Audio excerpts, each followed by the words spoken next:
gentlemen. Harmontown is now in session.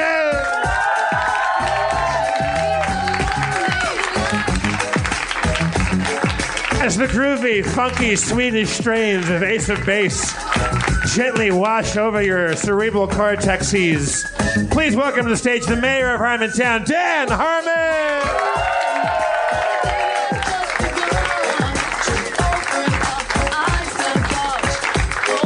Thank you. Seamless opening tonight. For those of you listening in podcast land, it was a 15-minute ordeal trying to get that Ace of Base song queued up. Had to go to the mayor's iPod. I think we do that from now on. Well, actually, we're using your iPod for Ace of Base, but I say from now on, if people in the crowd have a good song, we kick it off with that one. Until we get sued.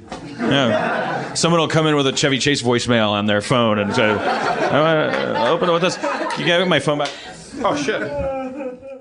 So, welcome. I would like to thank Jeff Davis for comptrolling tonight, as he always does.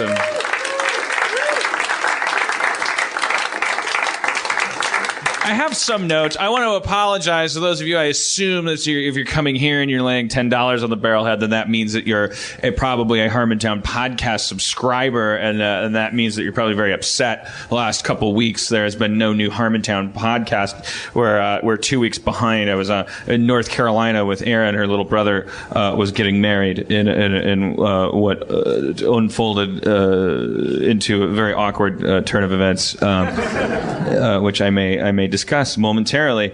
I'm just looking at my phone here. I have my Evernote app loaded up. Things tagged Harmontown. Some of them are mild complaints that I have.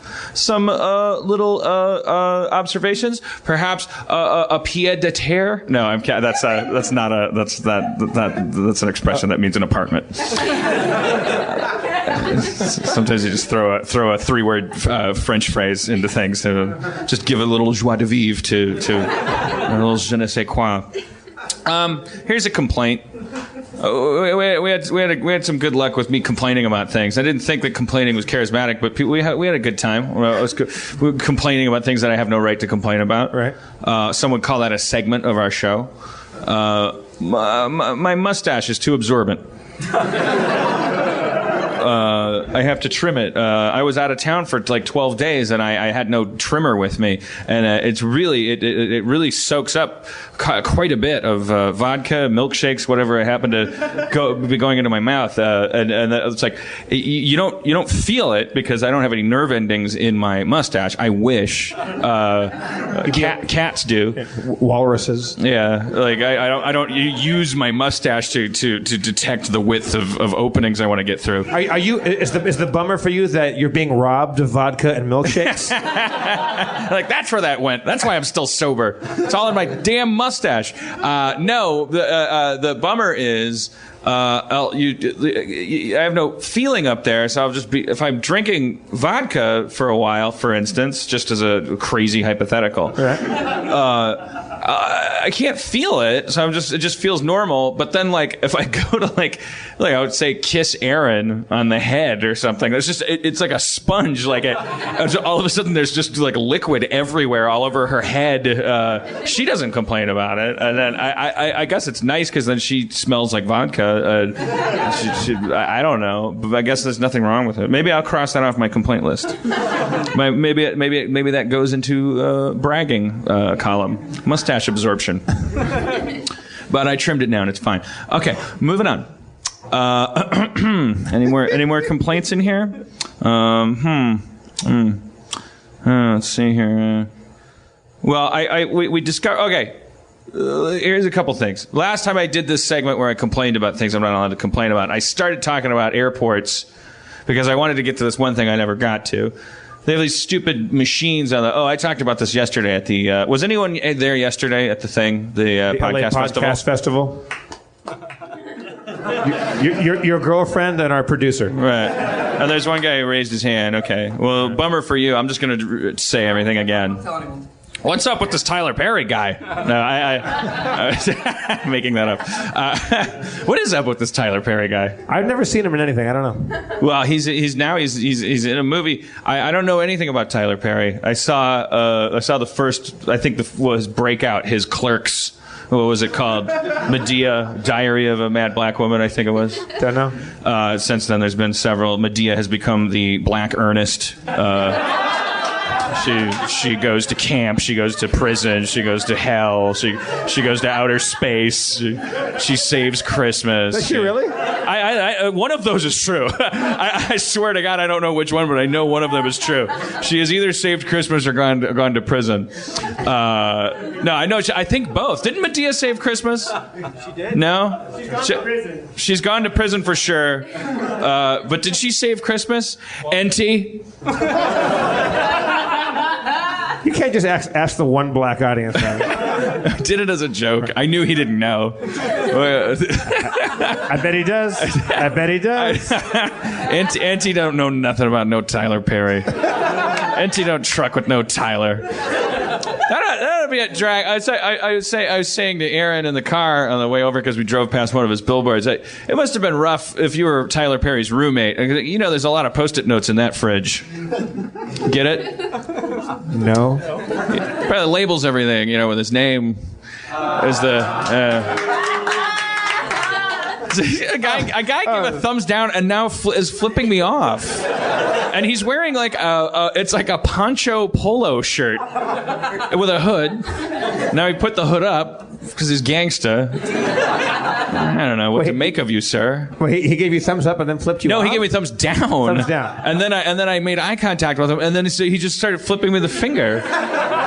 This crowd is crazy. Harmontown's crazy.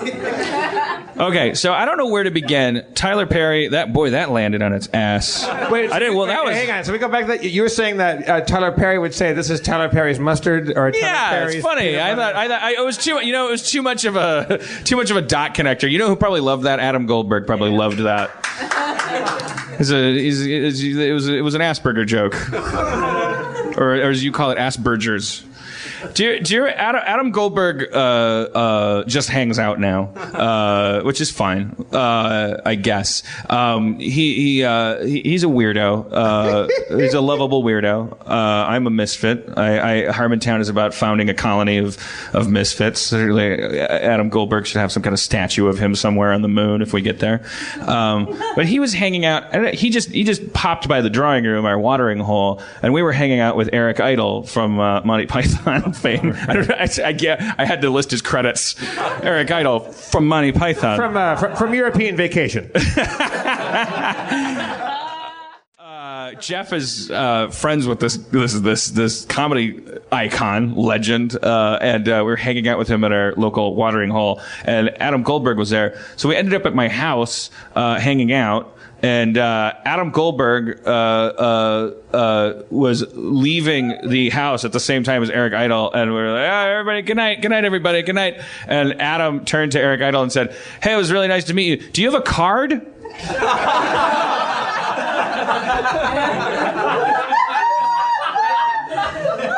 Wait, he just comes Adam up. just stormed the stage. He just stormed the stage. I think there's something to be mined from the encounter with what I thought was just a cool old British dude. I can't believe I didn't come here in June to be like, I'm going to involve myself in Dan Harmon's life. But now that I'm says the guy that just stormed the stage and grabbed a microphone. I've been impugned, Jeff. No, I'm on your... What? It's a quirky story about you. Do you deny any part of that story? Let's flash back. I have spent... Because I can kind of show the tapestry of what you've accused of Aspergianness. I would much prefer if we said the word personality. I'd like to think that all the social awkwardness is earned rather than diagnosed, which is the only reason I've said, I don't have Asperger's on all the various shows where I have defended not having Asperger's. So, well, what do you have? I'd like to say a great personality and attention deficit hyperactivity disorder. All right. Which is treated through medication. What Ritalin? Okay, yeah. Can I have some? Yeah, sure. We'll talk later. I'm not going to. This is going to be the first live drug deal via podcast. Season 2 of Community. Heard of it? Yeah. Adderall, baby. Yeah. Woo! Chewing it like candy. It's the candy that lets you focus. I can say it now. Let that go down for my biopic. That was the Johnny Cash year. I don't think you're fooling anybody. Holy smokes. Dan, have a seat. Have a seat? Yeah, let this guy take over. Ladies and gentlemen, Adam Goldberg! Goldberg Town. It's time for us, the regular segment of Harmontown called Goldbergia. Goldberg. No one online got any of that. They should have put their money on the barrel, put it in the incinerator. So, it's Wednesday night, a few weeks ago. I went... I'm killing it in the exposition. I'm killing it. I go down to House of Pies for a meetup.com inspired game of Cards Against Humanity. And pies. I met the creators of that game in... yeah, they're going to love that cheap plug. Sorry, I didn't mean to derail you. Fair enough. No, it's a conversation. It's not. I'm not an oddity. I'm a weirdo. Right. So you can touch the display animal or whatever this is. Nobody feels sorry for you. Thank God, because that would take a long time. So I go over to the drawing room. I'm like, House of Pies does not serve liquor, as well they shouldn't. Go over there, and I see Jeff chatting with our dear friend Kate, and the cool... Yes, please. If it's...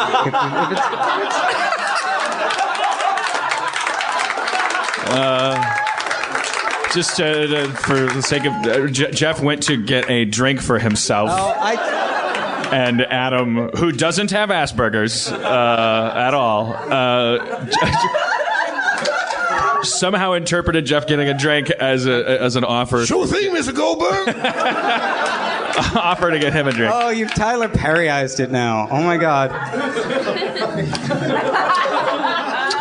Retire, sir. Thank you, Hope. All right, so you're at House of Pies, and I was like, I need to drink some liquor to balance out the good decisions I've been making all night, playing 4 hours of an offensive card game. Go over there. I meet Jeff, meet some of our good friends over there, and it's his birthday. It was your birthday celebration. Pre-birthday, yeah. And there was the coolest British guy I've ever half talked to, because couldn't really hear much of anything at the bar. I think he introduced himself and said, "My name is..." I was like, "That's great. I'll wait until someone uses it in conversation later," which never happened.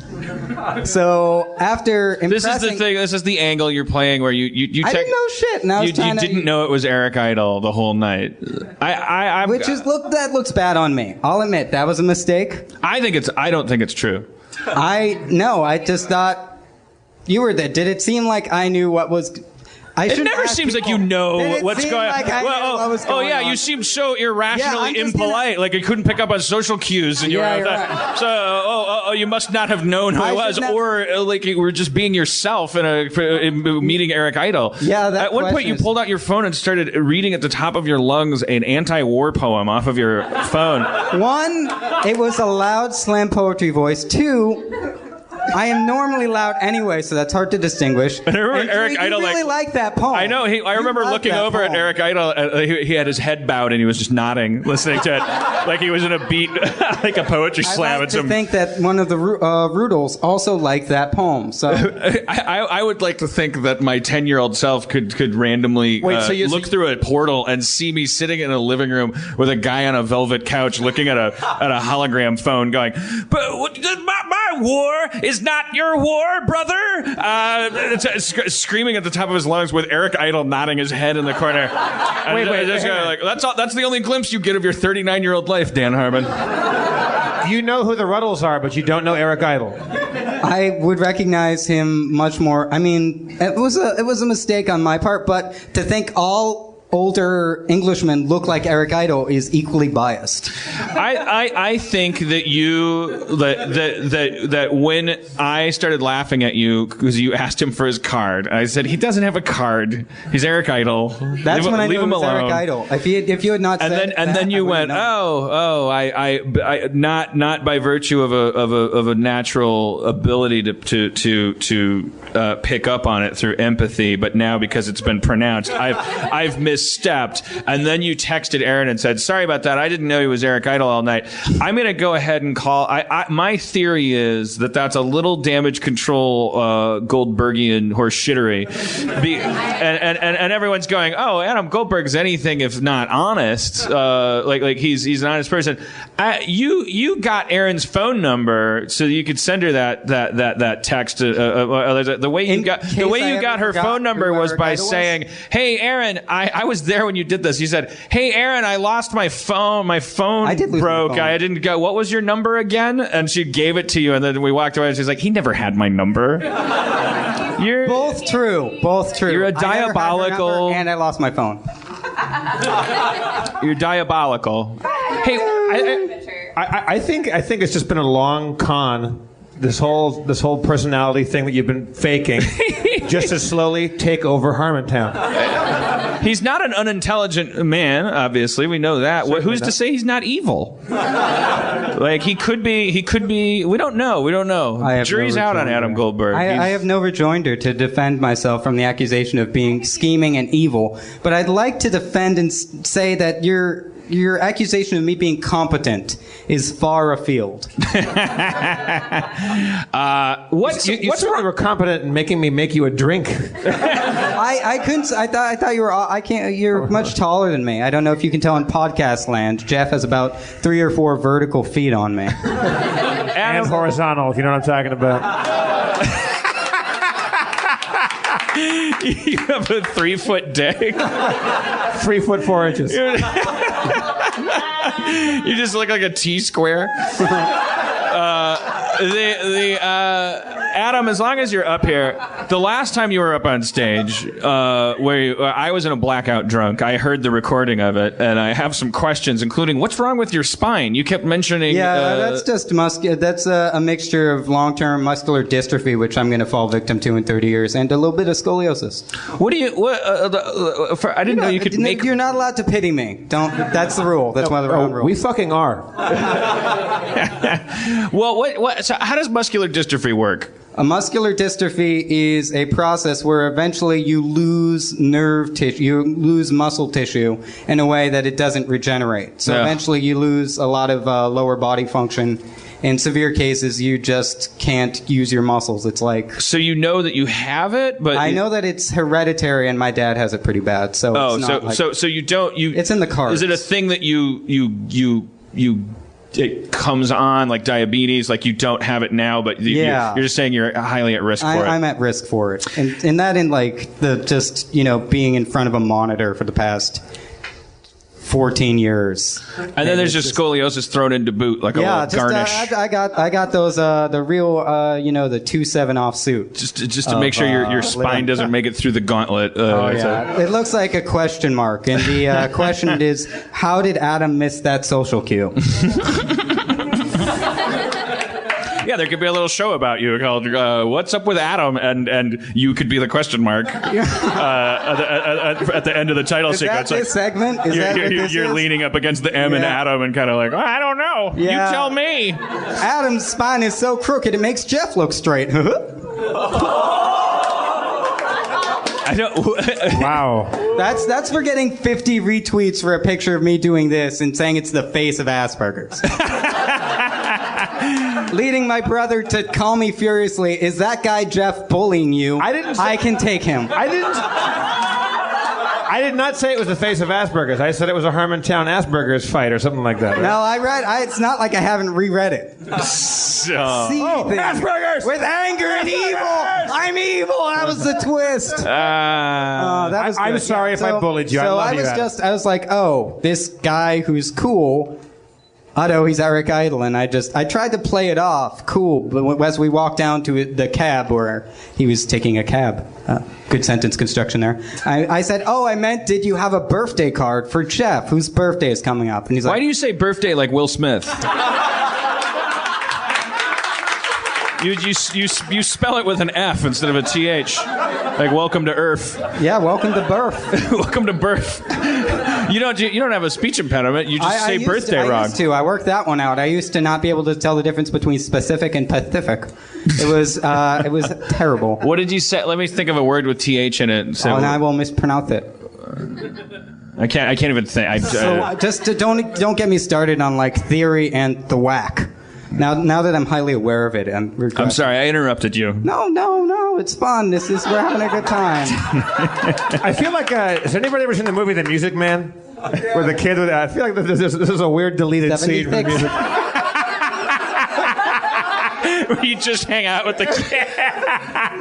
What's your deal? Are you going to sing Gary Indiana? Thank you, Professor Hill. We're learning so much about you. Thanks for making the band. All right, well... that's just the clarification of the story. I'm going to go sit over yonder. All right, Adam Goldberg, everybody.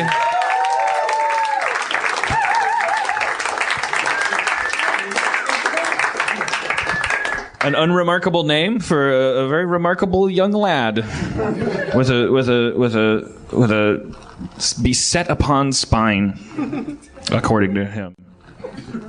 We should bring up our guest? We should bring up our guest pretty soon. I said let's start off by welcoming back our dungeon master, Spencer. Everybody. Oh yeah, let's bring him up. For those of you just tuning in, we are well into a campaign of Dungeons and Dragons, and we have the dungeon master to the stars, Spencer. What's your last name, Spencer? Crittenden. Spencer. Just go with Spencer. It's fine. Spencer. That seems like I didn't choose it. That sounds like like young Chevy Chase's bit, like of making up a name. Crittenden. Like it's just trailing off. Well, we have a special treat tonight. We have a guest in the house tonight. Yeah. We're gonna have him come up and play D&D with us. Airport security. Just a quick thing, because I've been traveling a lot lately. We were going through the Please welcome airport security, everybody. North Carolina. Here's the thing. Okay, security. You go through. You take off your shoes. You take off your belt. You put your wallet in the thing. You got everything in your pocket. You put it all in your bag. Your laptop. Put it in a separate thing. Put the shoes. Put the thing. You go through the thing, and then the only thing that I don't understand about it is at the very end when the things come out in the conveyor belt. You're through the whole thing, and then you're grabbing your belt, and your shoes, and there's always some dick that's like, come on, people, you gotta keep it moving. Like always. I get so fucking mad because you can't like tell them what a dick they're being, because it's they'll just arrest you. You're a terrorist if you go. You're a dick. Like what do you say? Like, why are they surprised? Was expedience your goal now? You just fucking, what are you talking about? I'm half naked. I got all my shit in the fucking thing. You're at what's going on? Why is everything so slow around here? Because of you. Are you crazy? Made me take my shoes off. I want to murder you. I'm not even allowed to say it. Go to court. They'll come arrest you. A guy tweeted that he was going to blow up an airport, and they went to his house because he was at the airport when he tweeted it. But then they had to figure out who he was, and they went to his house and There's a hockey referee just got busted for making I got a bomb, and they put he's in jail. Fuck you, man. Fuck you. The reason why it's illegal to joke that you have a bomb, I guess, is so that you can't kind of Heath Ledger Joker it, walk into an airport and go I have a bomb. They just don't want to, you can't. Okay, fine. So you can't fuck around with that kind of conversation in an airport, because it'll throw a monkey wrench into the TSA's works. Not a government agency, private company. Nothing in the Constitution about any of this going on. By the way, do we really think that Al Qaeda is going all right, good job on 9/11. Let's do another one. Another 9/11. They'll never see that coming. How do we do? Let's do 9/12. They're not retarded. I'm sorry, retarded people. My sister's retarded. The Al Qaeda is retarded, and by that I mean that they are capable of anything.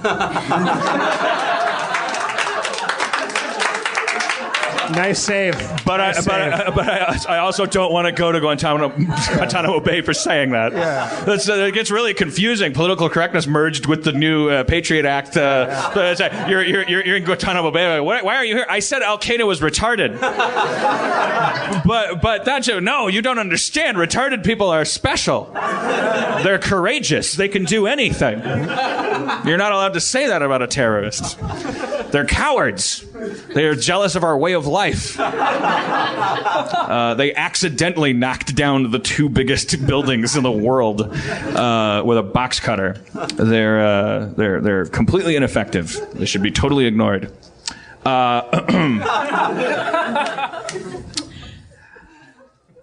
Please welcome to the stage Steve Agee. I tried to earlier, man. I tried to.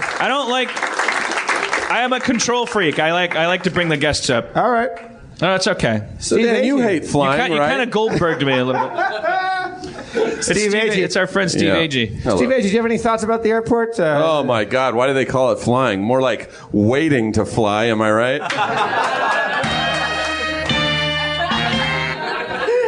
Wrong song, Jeff. We discovered a thing at the yesterday's show at this podcast festival where Agee does hack stand-up, and then Jeff just plays a music cue after each joke, and it's pretty fun. Let's try it out. How about this heat? I was masturbating yesterday and shot a load of sweat.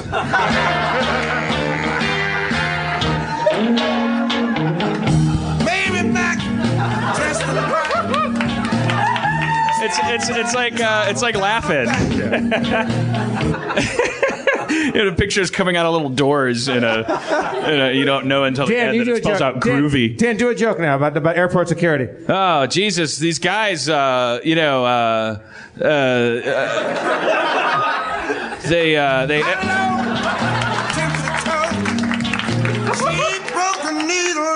She can't sew. Steve, you're up. So they don't serve peanuts, anymore. I was on a flight and they didn't even serve food. And I noticed in my seat in front of me, they didn't even have barf bags. I was like, why not the barf bags? They're like, well, we don't serve food anymore. Walking the dog. Guess who walking the dog? We'll be right back. If you don't know how to do it, I'll show you how to walk the dog. That's some heavy dancing going on over there. I like just gentle leg kicks. Like I don't know. It's a new thing I like doing. So, Steve, you're going to play Dungeons and Dragons with us? I'd love to try. All right. Have you ever played before? Never. Nor have I until this campaign. Yeah, well, we've become really good at it. I really, honestly, it's embarrassing to say, but the last show that we did, where Proops came up and we played D&D again, there's been a show since then, but we didn't play D&D in the last game, right? The last show, right? I don't think so. Yeah, we skipped it because Spencer had a beard opening to speak at. Congratulations, by the way. It's a huge honor. Thank you. So there was a new beard opening across town, and he had to cut the ribbon with his beard scissors.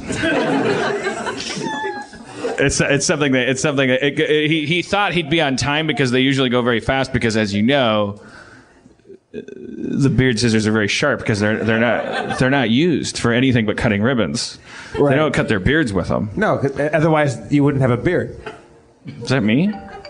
Aaron's calling me. What? Oh, Aaron's calling and texting, wondering if her character's going to be in this game of Dungeons and Dragons. Wow. She called you from the second row? Yeah. I thought I would be on vibrator. Yeah, that's an argument for turning your phone off during a show. But then how would we have known that Aaron wanted to be on stage?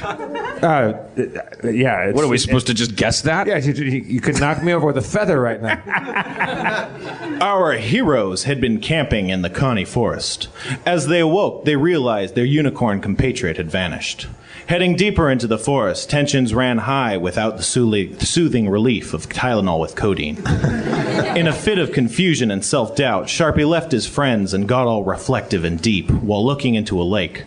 Resolving to confront his daddy issues after ending the dark influence of Admiral Darkstar, Sharpie and Quark renewed their adventurer's pact and with a new sense of confidence and purpose plunged into the heart of the Forest of Shadows. This is very... I wish I had this in my regular life. As I get older, I could just consult with you each day. What happened yesterday, Spencer?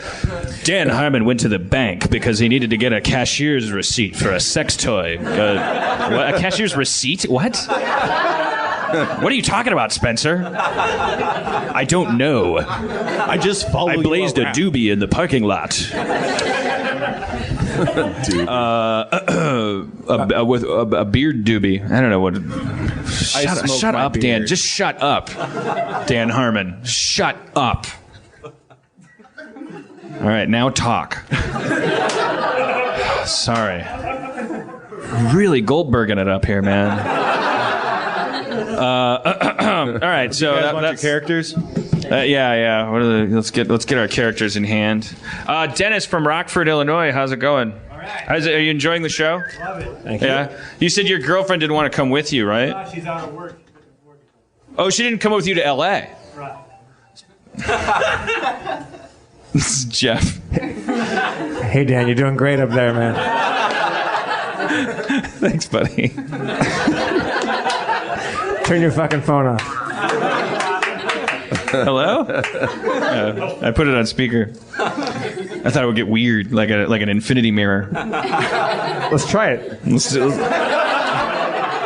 like the early days of shit. Now Aaron's calling. Wait. Oh, sorry. I have Aaron on the other line. Oh shit. Hello, Aaron? No, this is me. Oh. Wait. Let me switch over. Aaron? Hello. Yeah. Can you hold on? I have Jeff on the other line. I'm gonna try to merge the calls. Okay. Steve, give me a call, would you? Hello, Aaron. Hello. Hi. How you guys doing? Are we breaking podcast ground right now? If Alexander Graham Bell had seen this day coming. Wait, hang on. I got Steve Agee coming in there. Hold on a second. Hello. Hey, Jeff, what are you guys doing over there? We're doing the stupidest bit of all time. Oh, yeah, I can see it. Are we on the same call? Yeah. Hey, guys, I have a bit for you from my Evernote bit file for Harmontown.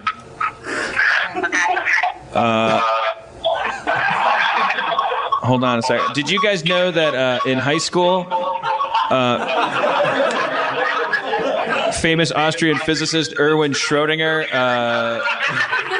his prom date left with a veterinarian?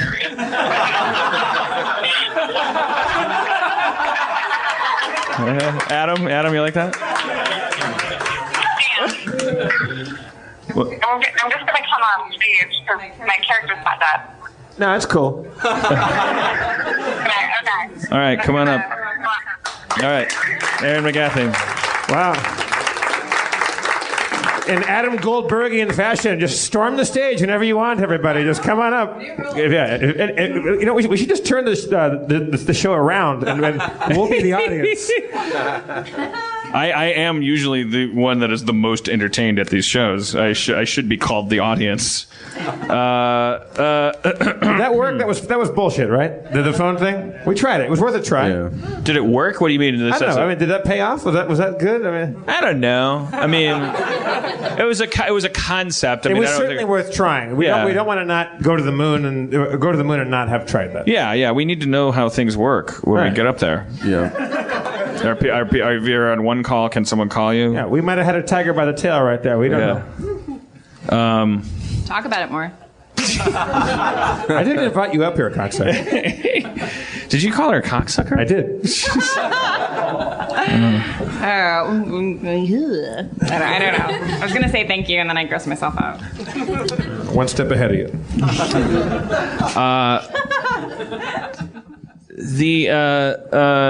Schrodinger, get it? Because he's famous for The cat. Yeah, he could have put anything in that box. You know that at one point, like some girl he liked, like married a veterinarian or something. That's all I'm saying. He's like, I'm going to use my physics powers to hold a cat's life in the palm of my hand for all of eternity. Cats 101. Well, do we start playing Dungeons and Dragons now? The thick, tall trees. The thick, tall trees give way to spindly, gnarled brambles, and the packed dirt and loam of the forest fade into muddy swamps as you follow the path. Deep within Darkstar's desecration, you embark. That was stupid. The sounds of wildlife die off, and all is quiet save an occasional clacking rustle and the ripples of water lapping at rotting tree trunks. Sharpie. Yes, Quark? How are you? It's been a couple of weeks. Yeah. Well, I mean, it's been minutes. Socially. A couple of minutes. It seems like weeks since I knew what the hell was going on. Yeah. Well, when you're walking as this described, time can fly. Right. So, what is? Refresh my memory on Admiral Darkstar. Admiral Darkstar is and my voice trails off as your Spencer's VO comes in. The corrupting influence of Admiral Darkstar and his dark cult have wrought in terrible destruction on the forest, transforming it into the forest of shadows. You hope to assault his ziggurat in hopes of dethroning him and ending his dark. Sharpie, I know what a ziggurat is, but just for everybody else that doesn't know what a ziggurat. Just refresh. A ziggurat is a pyramidal temple used for the worship of ancient cultures. Thanks, Sharpie. Yeah. No problem. All right, I examine my surroundings, Spencer. You see a wooden sign hanging from a blackened husk of a tree, standing in the middle of the muddy path. It is adorned with a black skull and a black star. Under the sign, you see a pile of corpses. But wait. We see the sign first before the corpses? You love signs, not too bothered by bodies. I saw the sign, and it opened up my mind. I saw the sign. Full circle. Yeah. All right, yeah. Adam Goldberg's freaking out right now because so many dots are being connected. A stirring comes within the corpses. Don't bully him, Dan. It may be a survivor. He extricates himself from the pile of corpses and stands. He's wearing plate armor and holding the golden seal of Pelor. Speak, survivor! That's you. That's me. Yeah, go for it. Hey, I'm Marcus Goldberg. Oh, I'm sorry. I'm Goldbright. I'm a Jew. A magical Jew. I'm a human Jew. Please help me. I mean, don't help me with being Jewish. I mean, just, I'm laying in a pile of corpses. Help me. Do you want us to sit Shiv? It's a Jewish reference. Oh, it's Morris, not Marcus. Morris Goldbright. Morris Goldbright. Surely, new friend. I lift him with my great strength. And I hug him as I'm lifting him. You hug him successfully. How do you feel about that? What's with your overzealous friend here, fellas? You're asking me? Have you seen Admiral Darkstar or any of his minions? Yeah, they're the ones that caused all this bullshit that I'm laying here in. How is it, my friend Morris Goldbright? Yep. How is it? Yes. How is it that you are the lone survivor of this travesty? I'm a coward, and I hid beneath the bodies for safety. I took my best friend and laid his corpse over me. Who's laughing now? The sole survivor. Well, it was cowardly of you to do that, but so brave to tell us. Surely you would like to join us in avenging the death of your friends. I'll stand behind you, of course. Yes, I would like to help avenge. We're gonna get so many letters from synagogues. Mr. Harmon, could your cowardly Jewish character have participated a little? Whatever. Maybe he redeems himself. Yeah, well, we don't know. I'm just keeping my eye on that as a potential special interest group disaster. But you notice there's been no black people in this adventure, so. By the way, that's your own perception. I never mentioned race. If you read into that, that's not me. Why is this the weirdest applause ever? Dungeon snap. Well, I don't know. Yeah, I guess my character is male, and I've always thought of him as black. All right. Well, that's. It sounds like a bit. It's not a bit. This stuff wouldn't come to light if I didn't bring it up, but then I get crucified. That's the story of my life. By the way, I thought this said level 2 hymen. But it doesn't. It's so much less breakable than a level 1 hymen. I have a level 2 hymen. True story. I still have my hymen. Do you know that? Yeah, I know. Its armor class is it's impenetrable. Like my Vorpal dick can't even get through it. Whatever. Dick is a button. That's not. I was yes-anding in a way that wasn't an insult. I'm kidding. It's like a horse was a log, and then that log was blessed by God. That's Dan's dick. I'm sorry. I examined the paths around us. Past the blackened tree, you see a massive construction of sticks, mud, and bones, with a gated graveyard to the south. This is Darkstar's Ziggurat. Past the wrought iron fence of the graveyard, you see figures cloaked in black, digging with shovels and hauling corpses. You see an ornate wooden door entering into the ziggurat. Past the north wall, you see the glow of perhaps a fire. Ziggurat? We're out of their vision cones. Yeah, you're like peering behind this tree. You're pretty far off. They haven't noticed you. All right. They're inside a fenced area. I know this isn't in my nature, but I'm recommending we hide. You always recommend that. All right. Thank you. I second that. I know where there's a pile of corpses we can hide under, you guys. Morris Goldbright. Dress yourself in corpses and move slowly closer to it so they won't know what it is. Go hide yourself in a pile of corpses and examine the gate. All right. What? It's like, you know, yes, and it's like when you dress like a bush and you slowly move closer to something. Right, but you want it to be. And it's a cemetery, so naturally there would be a dead body. It's a pile of bodies. They won't think anything about it. But the dead bodies will be moving. But only when they're not looking. Yeah. Does he have super strength? He's going to lift up. Why don't you do this? Okay. I clad myself with all of the corpses and slowly, in a red light, green light fashion, move camouflage towards the gate of the cemetery. I don't understand.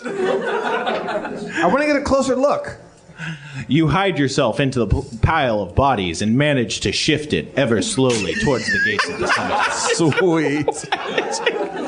Approaching the front gate, you notice that no one has taken notice of you. See? Guys, get over here. I grab some bodies and I put them on my body. And I do the same. Except I do it cooler. You manage to put one body on top of your own But and I'm rush black. over I'm so towards. strong. I say this is one of those situations like in a movie where, you know, like if we can take one of these guys out, you know, we take their robes. Am I close enough to see these dark figures in robes? You can see them. They seem unusually pale and thin. Can you... Are you... Shut up. Dan, don't you have detect evil or detect magic or some kind of thing like that? Yeah, but we know they're evil and magic. That's metagaming. You don't know that. They could just be in a goth band. An alternative lifestyle. I'm trying to look for like a charm spell or something. I apropos of nothing, give Quark a present. What present? It's a bow that is shaped like his face. I took tea and I stained fabric with Quark a falls shadow. asleep. All right, look. You don't have any fabric. I'm sorry. These You can get some at the store later. Okay. What are these guys doing? They're digging, or They're digging and hauling corpses into the ziggurat. are there any of them that are away from the larger amount of them that are vulnerable to some kind of like a little ambush, a little subterfuge, a little hoke and poke?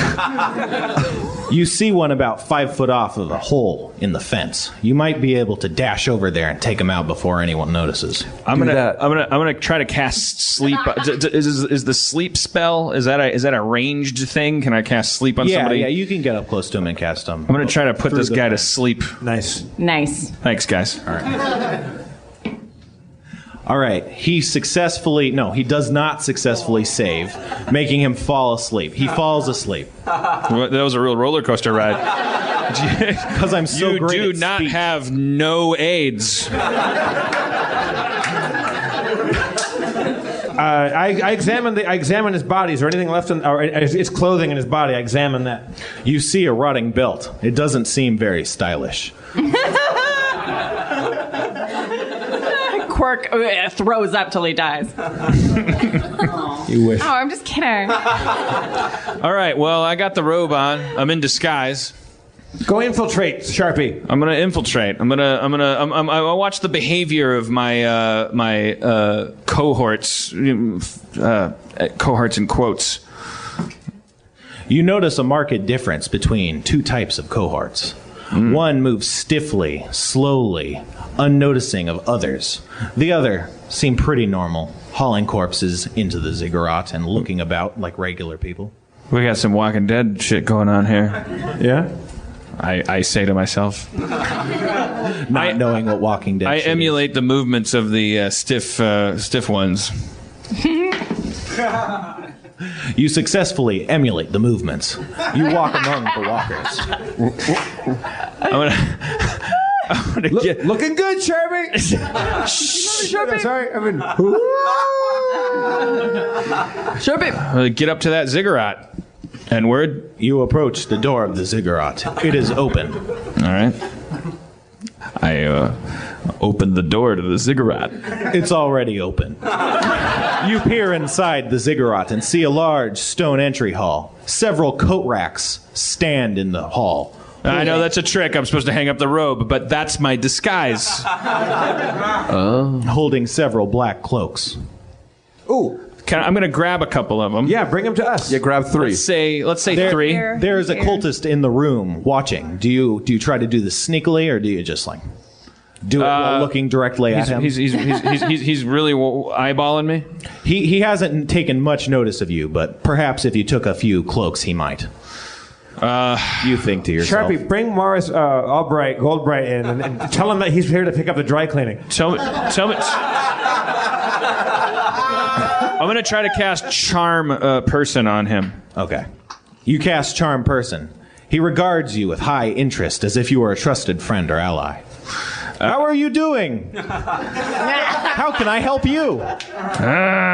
Need cloaks. Well, there's tons of cloaks. You should grab several. Just 3 is fine. Are you thirsty?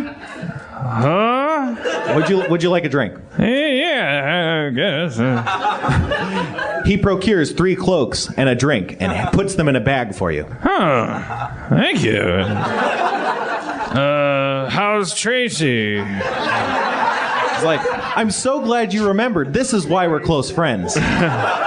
She's doing well, as am I. All right, well, same shit, different day.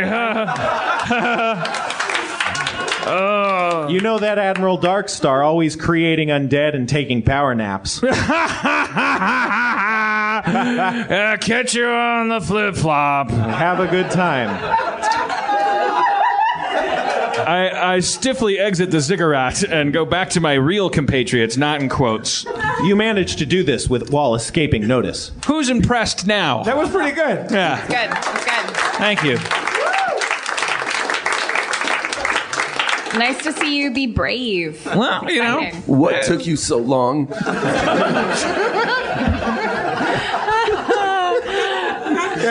Morris Goldbright's sinuses are really acting up. It's cold out here, you know.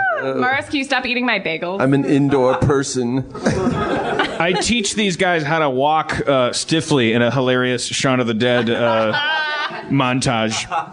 You think you managed to communicate the proper manner in which to walk. And that's how you do it. Where should we go now? Into the ziggurat. We enter the ziggurat. Donning the cloaks that Sharpie has brought and adopting the mannerisms of the dead, you manage to waltz right in past all the undead and guards. You're going to see a guy in the entryway. It's cool. He's with me. I examine the ziggurat. It's the outside or the inside? Inside. You are in the entry hall. Blue candles line the walls and sconces. There are 3 doors, one on each wall of the squared room. Oh, and the door you came in. 4 doors. Sorry, guys. Triangles are square. Wait, what? There's three other doors. We came in one. There are 3 other doors against the wall. All right. Eeny, meeny. I approach the door on the far left. You approach the door on the far left. I watch her approach the door on the far left. You witness the approaching of the door. I examine his witness. The examination of the witness I goes write successfully. down a journal entry about what it was like to approach the door. The journal entry is enthralling. I tremble. The tremble is pitiable. I try to open the door. Do you want to listen at the door, perhaps? Oh, No, Mulring, just go. Couple little tool You open tips the still coming door up. wearing the cloak. You can, I listen. I listen. Thank you. you listen to the sounds of people murmuring and sitting. You hear their seats. I hear people sitting. You hear, using your half-elf ears, you hear the sitting of the people in the room. Just so I know for reference, Spencer, what does sitting sound like? If you could just do it with your mouth. Yeah, hold on. Let me... All right. I was holding the mic near my butt for the pod last week. Everyone, people are talking in there quietly and sitting. Oh, I vote for that. I'm so tired. I'd love a seat. You know what, Morris? I still feel like something's going to really pay off. I think you're going to save the day somehow. He better. I'm telling you, we're going to get sued. Oh, that's another stereotype, isn't it? I'm just making it worse. We're going to get Molotov cocktailed. I examine the door in the middle. You hear the sounds of dull scraping as if something is being drug across a stone floor. I don't like that shit. Don't open. Well, what are we hoping to hear? Happy birthday? We're looking for the door where... I listen to the 3rd door on the right. You hear silence. Well, right. that's a start. I open the 3rd door. The silent one? Yeah. Okay. The walls are draped in black wall hangings, and rows of pews made of red stained wood sit empty, facing an obsidian podium. Doubtless the cultists listened to many a mad raving or dazzling lecture in this room. A large golden statue stands well behind the podium. Booyah. It's a human in plate mail wielding a black sword, but the statue is missing its head. You don't know what statement the sculptor was trying to make. Morris, you're a bit of an art critic, an art fan. Does this speak to you at all, the statue? Well, I'm a human. I recognize it's one of my kind. I don't like the fact that he's missing a head. Thank you. I walk to the statue and examine it. It is a large, 9-foot tall statue. You can't see on top of its head 9 because feet it tall? doesn't have one. Yeah, 9 Hey, feet tall. Quark, crawl up there. See if there's like a button where its head should be, or... I crawl on Sharpie's shoulders to examine the top of the statue. You can see like a setting as if something is supposed to fit in there. Zip.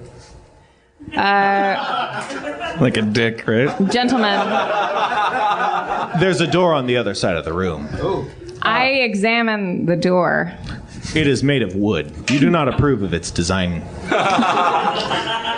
Fellas, nope. Yeah, it's like that shitty belt I saw earlier. Well, I examined the fitting. Tackiest ziggurat ever. What does the fitting look like in the head?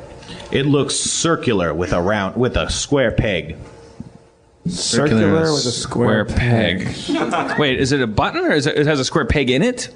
It's a circular divot with a square peg protruding. Guys, all we got to do is find a head with a peg sticking out of the neck. Thanks, Morris. Thank you. Oh yes, we have to affix the head like a Lego piece and get that. Yeah. Yeah, sure. Oh, we got to go find that head. It's got to be on the other side of this wooden door that you hate. Guys, I hate that store, but can we go through it? Let's listen at it. Don't forget what we've learned about doors. Right. We listen at the door behind the statue. Standing at the door, you can't help but shake the perceptible smell of foul, rotting decay. You hear the same scraping sounds as if something is being dragged across a stone floor. Spencer, this is getting really scary. That adjoins to that middle room with the scraping and the dragging. Spencer, do I have any arrows? You should have 12 arrows left. Okay. Yeah. I want to open the door because I have these arrows. All right, guys, I'm going to open the door. You ready your arrows? Okay, I ready my arrows. And then when I open the door, I'll Morris, just kind of in one movement. I'll ready my spear. By the way, I have a spear. There you go. And then you get ready to charge in there when you're in a berserker rage. I'm ready to go. I'm going to open the door, and in one movement, I'll be kind of behind it just because someone's got to open the door. A wave of noxious stench blasts through the door frame. You see an assortment of bones. It looks like a snake, but is made out of the fused rib cages of what appears to be at least 40 men. The head of the snake is not a snake head, but instead a golden skull of a human. We need that shit. Yep. Its eyes are set with emeralds, and around its neck hangs a golden chain with an emerald setting. Is the snake alive? Is it moving? It is moving about the floor, creating a loud, grating sound. I attack the snake with my sword. Drawing your sword and lunging at the snake, you strike at its back. Oh no! Everything's ruined. You strike the back of the snake. Your sword rings against its bone thing. You strike a crack. It takes 11 damage. Is that good? That's pretty good. All right.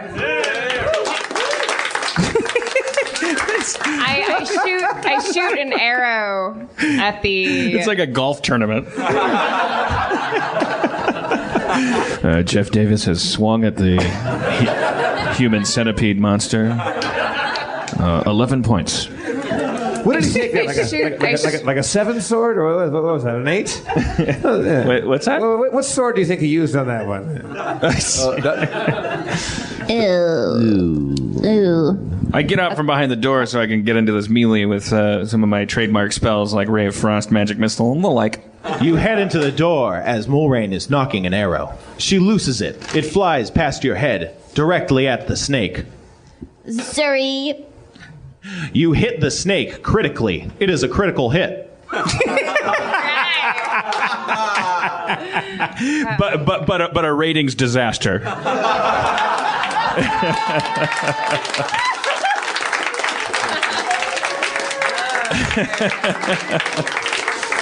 That was like Dane Cook's arrow.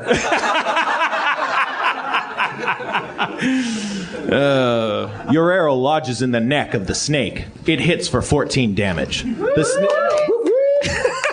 The snake falls apart into bone pieces. Whoa! The golden skull bounces to your feet. Holy I look to jamoli. Quark for a nod of respect. You know what, kid? You're all right. All right. This is great. Hey, Morris, you like gold? Go grab that head. I inspect the head with my loop. terrible. It's easily worth at least 50 platinum pieces. Let's take it, guys. Into the other room and put it on top of the statue. I take the head, jump up on Sharpie's shoulders, and place the head on top of the statue. You do that, but in the other room. You move to the other room and do that successfully. The head fits perfectly onto the shoulders of the statue. You hear a far-off grinding, and the statue slowly turns, revealing a staircase upwards. Nice. Good time to quit. Right? Sure, you want to set up camp at the base of the staircase? And just tell some stories? Yeah, we'll just pause it, and then we'll pick things up from there next week, right? We'll hit a pause. Spencer, everybody. Yeah. Yeah. All right. Aaron McGathy is Mulrain Sedana. Hey, Zach. Usually that clock is lit up. What are we looking at? What have we done here tonight? What's the damage? So yeah, we've entered that portion of our show where we're forever in search of an ending. What do we got here? I didn't tell. I said this yesterday, but there's only one guy that was here yesterday. So I was in Asheville, North Carolina, for this very awkward wedding. And I don't want to say awkward wedding in case the bride or groom are listening. Aaron's little brother, Michael, is a delightful little guy. And his lovely wife, Bonnie. Congratulations to them. I think because of lack of resources and busy schedules and things, they put their wedding in the hands of what I have no problem characterizing as an evil Southern family.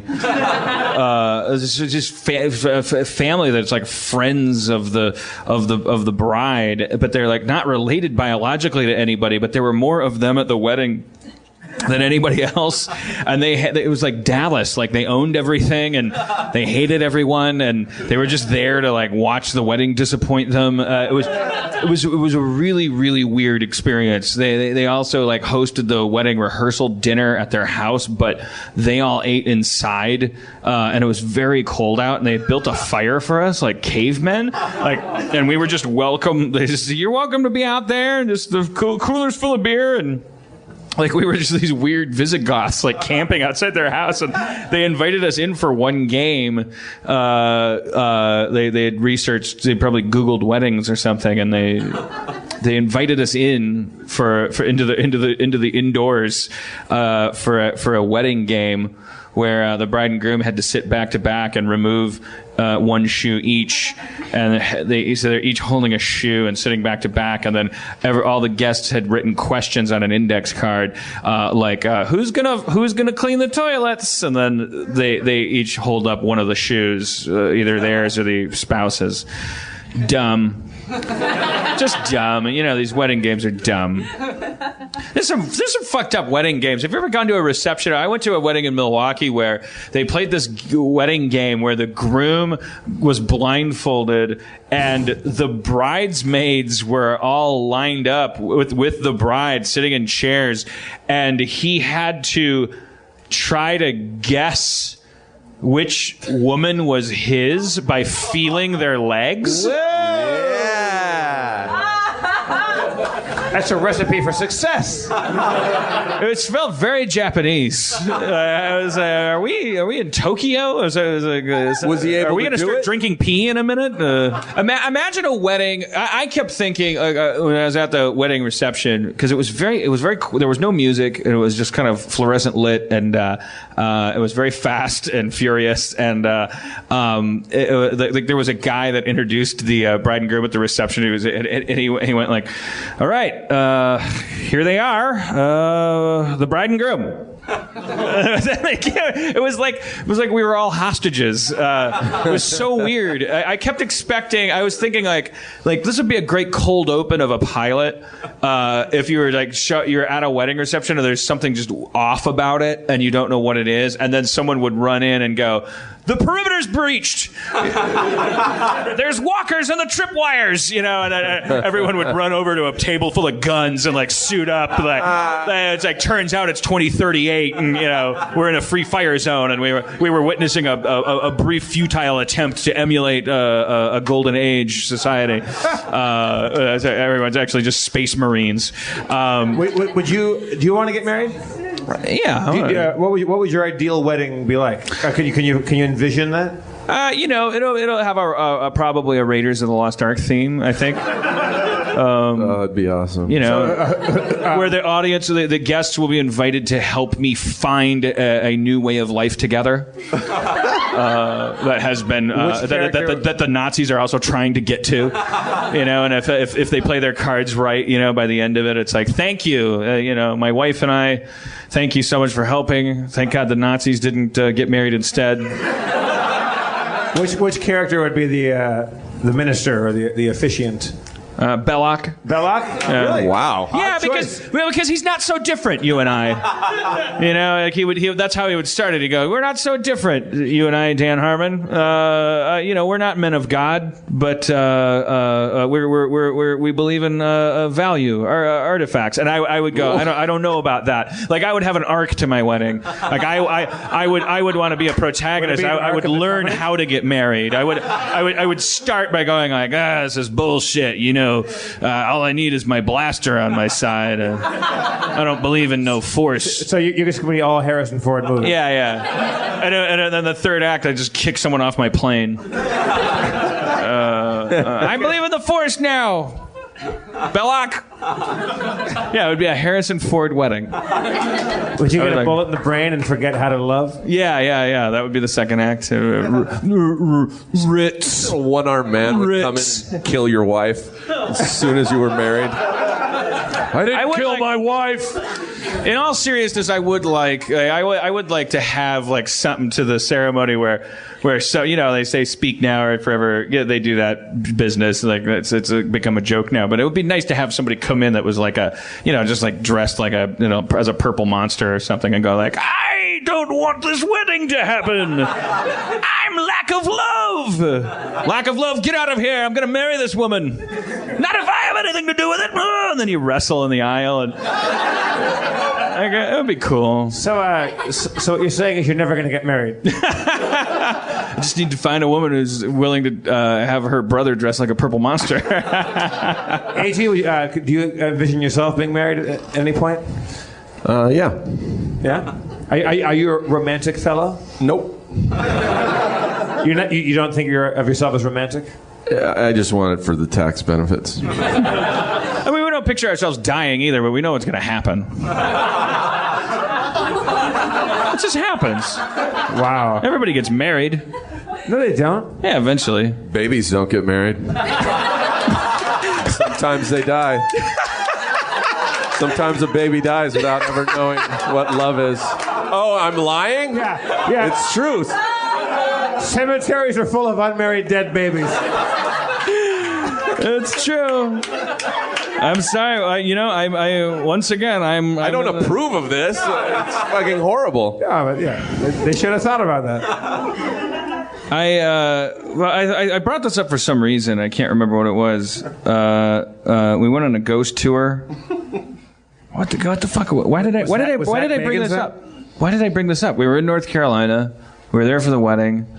Fucking A. I'm so sorry. You went on a ghost tour. You didn't tell me about it. Well, we went on a ghost tour. We went on a walking ghost tour of Asheville. Was it a ghost adventure? It was a ghost adventure. Yeah, it was it was like a ghost hunter thing. Were there two guys with tribal tattoos next to you that yelled? No, it was just this hippie lady who wore socks and sandals and a windbreaker. Outside? Yeah, she just because they don't have any money, so you're just walking around. She's just pointing at buildings, and then every once in a while somebody goes, "Get out of here!" She's like, I don't know what his problem is. Well, is that you keep pointing at his church and telling people that someone got murdered there. Like, beat it, get a job, you hippie. She should say that those guys are ghosts. This house is haunted by a guy that hates you on his property. She did try to characterize that and other things as paranormal. Like we walked past a place and she's like, every business that opens here goes away within 2 weeks. I'm like, yeah, there's no parking. It's a terrible location. We're in a recession. It's not a ghost story. It's ghost hunters traipsing through your property. It's like the ghost of our economy is haunting. But Rana, is it still trickling down from the Reagan days? She gave Aaron an actual like meter, like and said these detect ghosts. Also electricity, and water, and temperature variation. So, use your own discretion. It really is just like a random. You're just next to a building. And beep, beep, beep, beep, beep, beep, beep. I got a ghost building, power line, fire hydrant, or sidewalk here. So that was her tool, but she looked the most like a Ghostbuster holding that thing because at least it was beeping and lighting up. I got a thermometer. One of those laser thermometers, right. And I said to her, like she gave it to me. She's like temperature variations can't, like when there's ghosts, like it can be very cold and all this stuff. So a thermometer can actually be a valuable thing, and I'm down with that. And I'd never had one of these laser thermometers, and I pointed it across the street. I was like, hey, how do these things work anyway? Like how do they? I don't mean how do they detect ghosts. I mean how do they read temperature like from across the street? That's really wild. She's like, you know what? I don't really know. I thought that was hilariously funny. It's like you're giving me a thermometer and saying you can use it to detect ghosts. Hey, how does it work as a thermometer? I don't know. I don't know. There's a ghost in the machine. Adam Goldberg clapped for that. So you are fucked, my friend. Then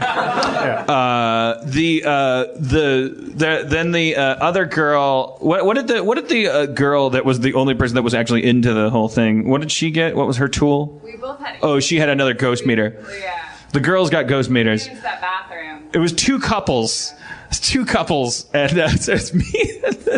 I got a thermometer, and then the remaining guy, this poor fucker, he got dowsing rods. He got two sticks that move together if there's a ghost or water or electricity around. Pretty until they got too heavy for him to hold anymore. He was using them. I'm gonna guess that because you didn't open this show with this story, I'm gonna guess you didn't see any ghosts. We did not. She encouraged us to take a lot of pictures, and then if, you take pictures of high ghost areas, and then you look at them, and then you see like a blob on the thing, and you go, oh, it was a ghost. Orbs. Yeah, orbs. Yeah. Yeah, I used to be a ghost hunter. No big deal. And then she would just go. Obviously, this tour was designed at an age before Google, because she would walk past the building and go, "Yeah, 13 people jumped off of that building during the Depression," and you just like pull up your phone and go, like, "No, no one ever jumped off that building. You're a ridiculous person." Now, are you guys familiar with the show Ghost Adventures and Zach Bagans, its host? You guys, anyone? Right, applause. Couple people. I tweeted Zach Baggins before I went on this ghost adventure for advice, and he said, "Don't fart." It's like spraying off in the jungle. I guess ghosts hate farts, is what he was saying.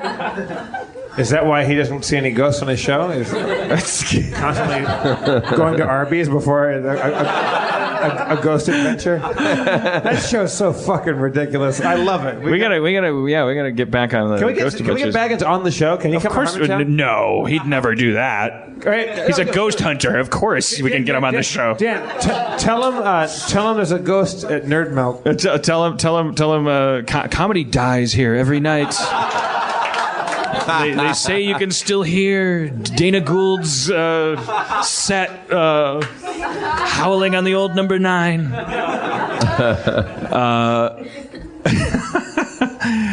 Anyways, what was I honestly, I really don't remember why I brought up North Carolina. It was an awkward wedding reception.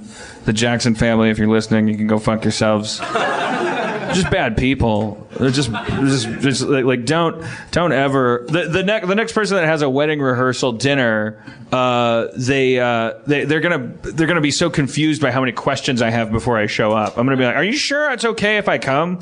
Like, am I welcome?" Like, because I've never felt so unwelcome at a wedding rehearsal in my life. Oh, the stupid wedding game where they're holding up the shoes.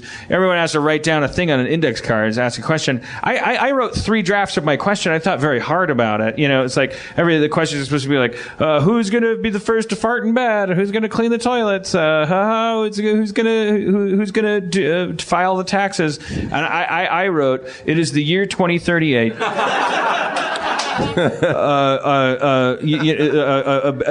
Nuclear Armageddon has occurred. There are bands of mutant raiders are encroaching on your territory to take your last can of beans.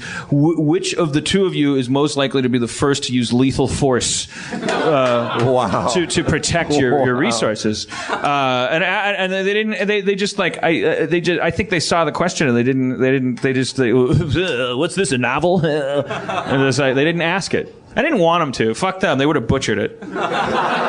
Erin went out and grabbed the question and shared it with her brother, and he's like, now there's a question. I've been answering about farts all night, holding up a shoe. I feel like an idiot. There's a good question. Thank you, Michael McGathy. I agree. I should be a writer. Everybody dresses Jareth for Halloween from Labyrinth. Do you know about this? Dan and Aaron and I were all dressing as Jareth from Labyrinth, David Bowie's character. We encourage everybody to come. What's our show near Halloween? 29th? We have 2 shows in the proximity of Halloween. We have a show on the 22nd of October. That's next week. And then we have a show on the 29th. So 29th. So we say the 29th. 29th is going to be our Halloween Harmontown. We encourage you to come as Jareth, David Bowie's character from Labyrinth, and then all the Jareths, we're all going to go take over some bar. We're all going to go somewhere. We'll figure it out. I want 900 Jareths to walk into a bar. And we're gonna sing Dance Muppet Dance. What's the Dance Magic Dance Magic Dance? It's a Halloween Jareth. I want to dress like Jareth for Halloween. Yes, it's a pretty good Bowie. That's not bad. It's not bad at all. Now, can you do early Bowie? It's better than Sean Connery. Most things down here don't react well to bullets. Sean Connery, Bowie. I Netflixed The Grey just because of your impression of Liam Neeson. They don't care about Netflix. They're not herbivores. They don't stream direct to video. They don't see proceeds from video on demand.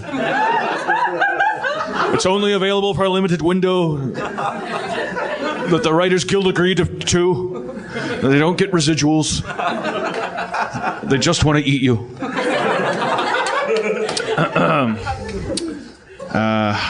All right. Well, let's figure out how to end this thing. Yeah. Quick improv scene. I'm coming to your store. Steve Agee has a what kind of store? It's I heard pickles. Pickle store. Pickle store. And Dan, just so you know, I have my finger on the play button for Xanadu. Okay. Yeah. So it's ready to go. But I honestly, I can tell the difference between a pity laugh where you're just like, I want to go home, so I'm gonna pretend like that was funny enough to close the show. I won't do it. The more you do that, the more I'll punish you. You'll be here all night.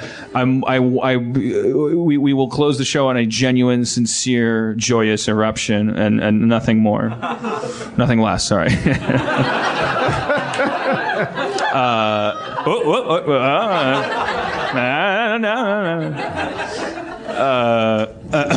right, so Steve Agee has a pickle store, and I am an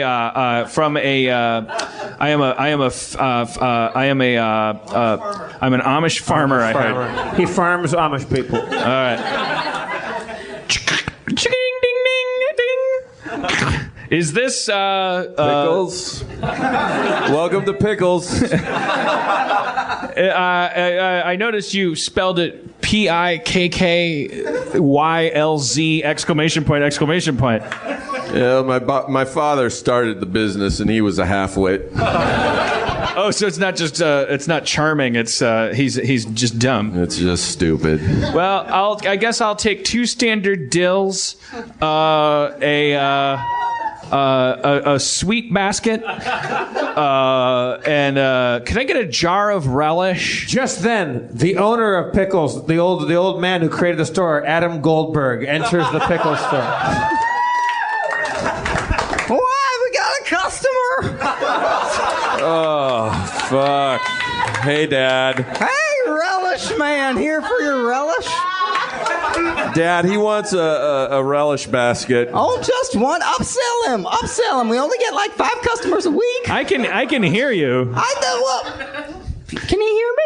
Yeah, he can see you too, Dad. There are a lot of. Did he make fun of the sign? He wasn't impressed with the sign, Dad. Did you tell him why? Did you call me a half-wit? Yeah. I am a 3/4 wit. He's a 3/4 wit. I'm sorry. I'm in the room, and I won't be upsold. I heard you say upsell him. I came here for pickles. I feel like I have them. We get the 2 dills you said, was it? Yeah, I'm already ordering a shitload of pickles. That is a shitload. That is.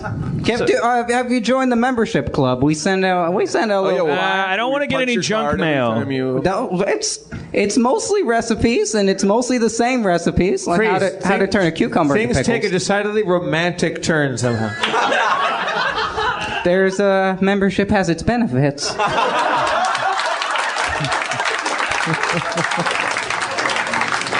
All right.